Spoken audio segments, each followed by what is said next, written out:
Я вас приветствую, уважаемые подписчики. Сегодня у нас в гостях в студии Красный Коннект Эдгар Константинов, фермер, молодой человек, который занимается посадками в основном картофеля, так сказать, наш маленький грудинин. Привет. Здравствуйте. Расскажи, пожалуйста, о себе, вообще биографию, откуда ты родом и как ты пришел, во-первых, к коммунистам, во-вторых, к сельскому хозяйству, но перед этим я хочу сказать все-таки пару фраз касательно того, что почему мы выбрали такую интересную тематику. Это прежде всего потому, что у нас Компартия занимается поддержкой малого предпринимательства, сельского хозяйства в том числе, народных предприятий. Это есть полностью в программе КПРФ, прямо указано, черным по белому написано. Сами вы знаете, уважаемые подписчики, что у нас есть народное хозяйство у Грудинина, Сумарокова, у Казанковых в Марий-Эл. То есть наша партия в принципе близка к крестьянству и, так сказать, человеку, который, добывая своим собственным трудом, кормит и себя и обеспечивает других. А теперь, пожалуйста, Эдгар. Здравствуйте, Андрей. Здравствуйте, подписчики. Меня зовут Константинов Эдгар. Я из Намского района. Занимаюсь картофелеводством уже с 19 лет. Уже с 2009 года занимаюсь чисто картофелеводством. Сажаем картофель в 20 гектарах. Выращиваем картофель. Чисто нигде раньше не работал, только фермерство с 19 лет. Как только окончил якутский сельхозтехникум, сразу вышел к себе на родину и начал заниматься выращиванием картофеля. И в этом нынешнем году, 21-м, уже сажаю 13-й сезон, уже посадил 13-й раз уже картофель. И нынче планирую собирать где-то более 100 тонн картофеля. Если повезет 150 тонн, уже от урожая зависит.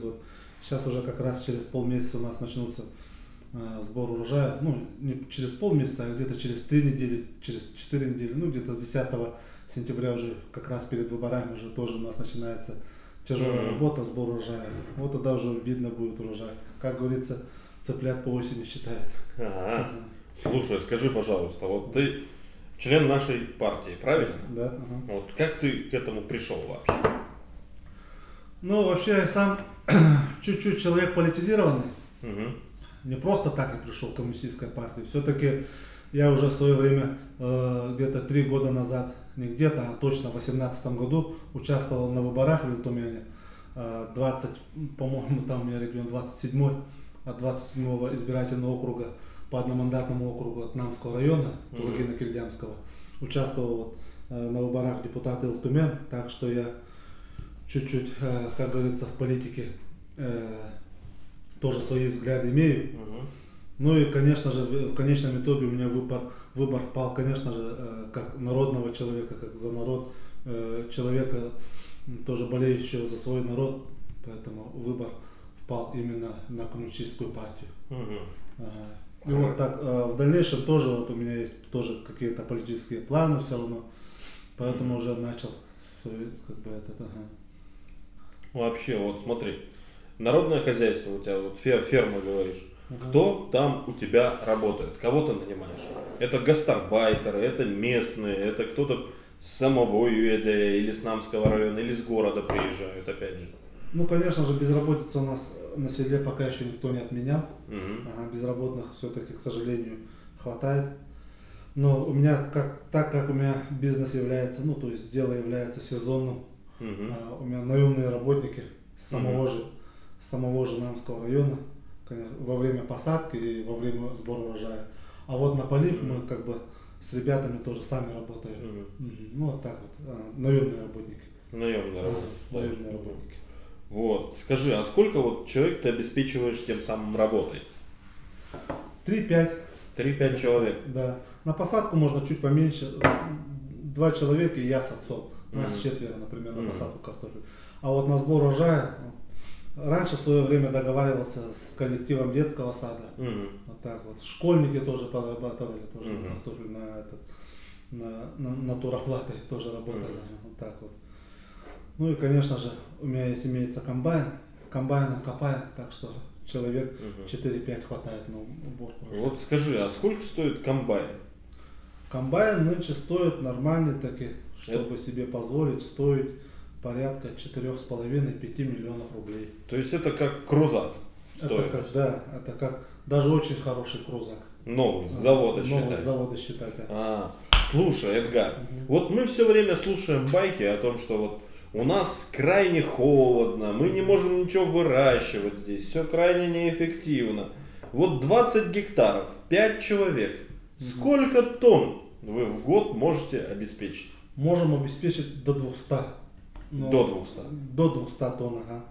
Можно 230 тонн собрать. Но видите ли, опять же, дело у нас идет, вопрос идет, проблема, так скажем, идет оснащение солярки и материально-технической базы. Именно все от этого зависит. Ну вот нам часто вот говорят, опять же, у нас создаются СКПК, потом банкротятся, вот те же самые суперкомплексы. Я как-то ездил в один такой, там 2 заместителя, 2 директора, бухгалтерия, там, а работает там буквально 4 человека. И над ними еще 7 человек. Ну да, есть такие хозяйства, но я бы, во-первых, хотел бы чисто на своем хозяйстве как бы внимание обратить. Но, к сожалению, да, есть такие хозяйства. Есть такие хозяйства, конечно, и они прибыли, такие хозяйства прибыли не приносят. Вот. Ну, то есть, оказывается, можно силами 5 человек на 20 гектарах выращивать почти запросто. 200 тонн. Запросто. Если даже еще у нас хорошего комбайна нету сейчас, двухрядного, гримовского, импортного комбайна нету, конечно. Вот сейчас осенью тоже мы будем, наверное, сейчас будут строки поджимать. Ну вот на все эти вот необходимые нужды, к примеру, тем же самым СКПК дают огромные кредиты и субсидии. Что вот получаешь ты? Ну я вот на гектар получаю, только на гектар. И все. Сейчас вот, к сожалению, сейчас на соляр возмещения не дают, на комбайн сейчас возмещения не дают. Пока сейчас на строительство этого овощехранилища сейчас никакой поддержки пока нет. Пока на строительство изгороди пока поддержки нет. Как-то так. Только на гектар. На гектар. На объем получаем. А что вы получаете примерно? Какие суммы, что покрывается? Ну да, там на гектар в год мы получаем где-то, по-моему, 15,5 тысяч рублей.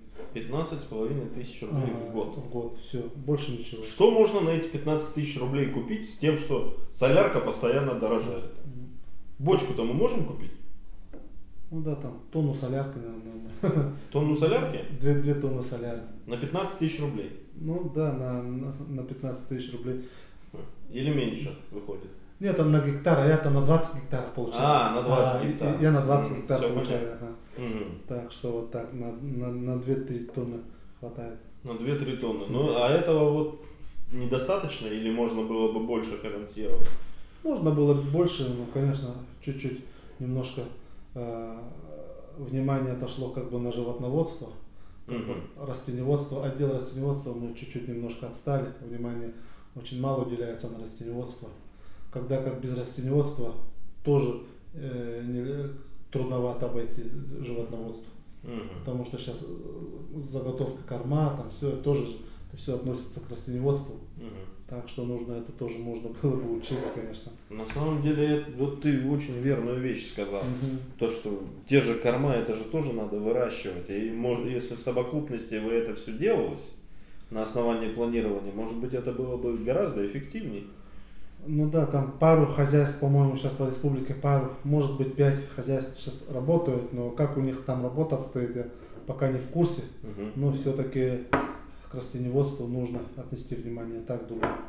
А растениеводством, ты говоришь, 5 хозяйств занимается? Нет, это чисто заготовкой кормов там, и это животноводство с заготовкой корма. 5 хозяйств, где-то там по республике так. А вот ты что-нибудь планируешь подобное? Нет, просто сейчас я пока на животноводство пока не рассчитываю. У меня сейчас как бы свою картофель, урожайность поднять. Вот скажи, пожалуйста, каким количеством картофеля вот за 13 лет ты примерно, наверное, обеспечил город Якутск и окрестности? Ну, это примерно в год 100, это каждый год 120, 180 тонн. 180 тонн это примерно, 1500, наверное. 1500 тонн. 1500 тонн, наверное. Это вообще солидно, на самом деле. За 13 лет примерно так, плюс-минус. Это плюс-минус.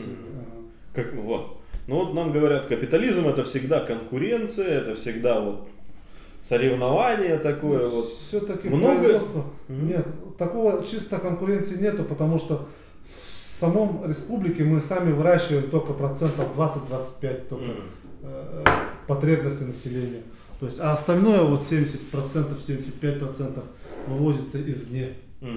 Скажи, пожалуйста, а мы могли бы тогда сами себя обеспечивать, будь у нас еще, скажем, 10-20 таких хозяйств, как у тебя? Ну, хозяйство есть, все-таки хозяйства работают. Примерно сейчас работают, выращиванием картофеля занимаются сейчас примерно хозяйств 40-50, по-моему, есть. Занимаются. Очень здорово. Так, если мы будем говорить дальше о картофелеводстве, может быть, ты собираешься расширяться еще больше? Ну, расширяться чуть-чуть можно было бы, но самое главное сейчас у нас в планах стоит как бы объемы увеличивать. А как это можно сделать? А это можно сделать только с материально-технической базы, с оснащением материально-технической базы, с возмещением соляра, как говорится. Ну и только с констатациями.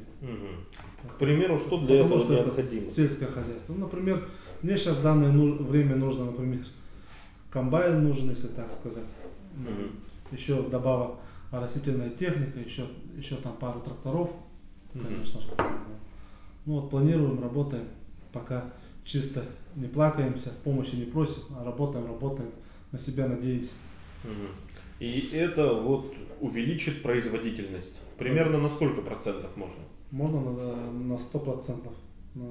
В 2 раза можно увеличить. С 20 гектаров? С 20 гектаров, да. То есть вместо 180, скажем, 150 тонн вы можете все 300 получать? 300 получить можно с 20 гектаров. Это реально в наших условиях? В наших условиях можно. Если там картофелесажалка новая, если там уборка урожая, там новые комбайны, там двухрядные немецкие комбайны.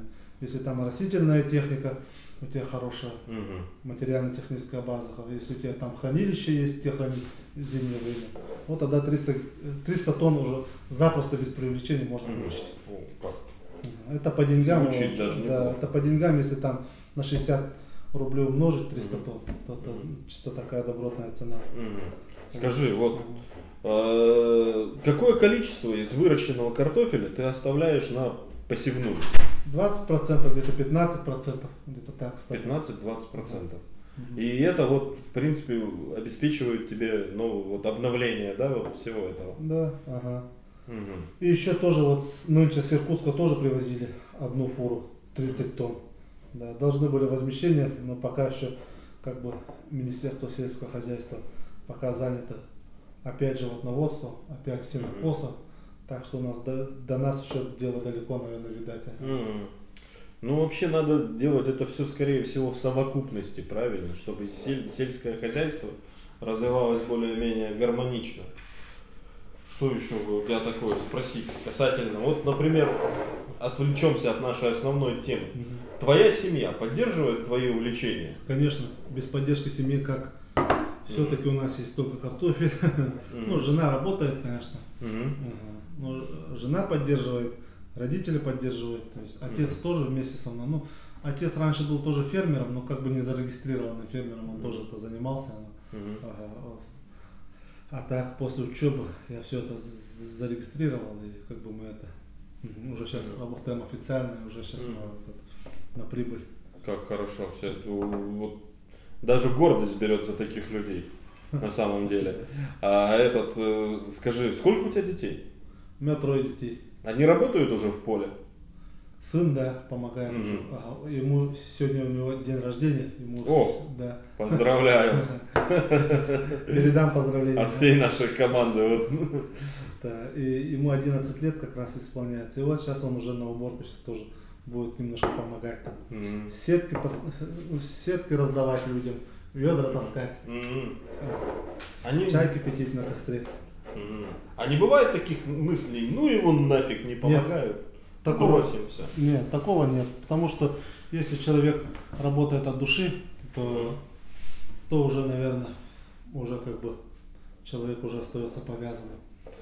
Были, да, какие-то там мнения вместе связанные с трудностями. Лучше пойду там работать в другом месте, но все-таки работать на селе это все-таки тоже отдельное удовольствие. Человек уже работает от души, как бы, если ты фермер, то это все как бы берет тебя изнутри. Это вот традиционная бегеха сахаларга, скажем, то есть связь с природой, то, что ты находишь. Это все есть. Охота, рыбалка. Душу отдыхаешь. Если ты любишь работу душой, то тебе, как бы кто-то говорил, ни одного дня работать не придется. Вот мы так и работаем. Слушай, очень интересно и прикольно звучит. Скажи, а вот насколько зависит от места расположения фермы? В основном все зависит от желания, от упорства, от работы. Все равно нужно хорошо работать, стараться. Все-таки. Вот природный фактор, то, что у вас там хорошие заливные луга, хорошие, ну, вот эти вот озера, очень много их.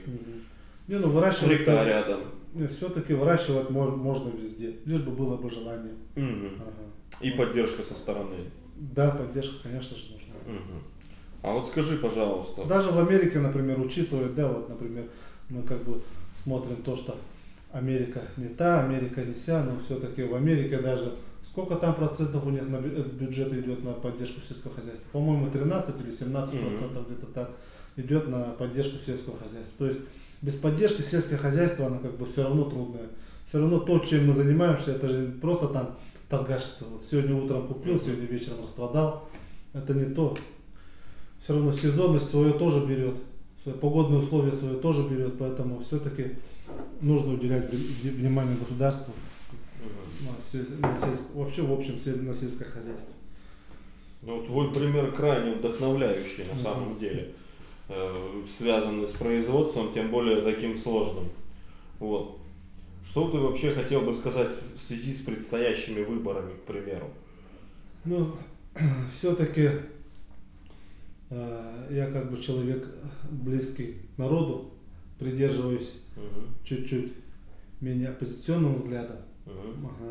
Поэтому все-таки хотел бы призвать поддержать партию, коммунистическую партию, так как она является единственной партией, которая не является псевдооппозиционной партией, которая вот действительно, и очень жаль, что на сегодняшний день, по-моему, еще до сих пор суды же идут, да, не зарегистрировали же, да, кандидата Крудинина еще. Нет, Павла Николаевича. Это очень жаль, что мы живем в таком государстве, где человека просто не регистрируют на выборы.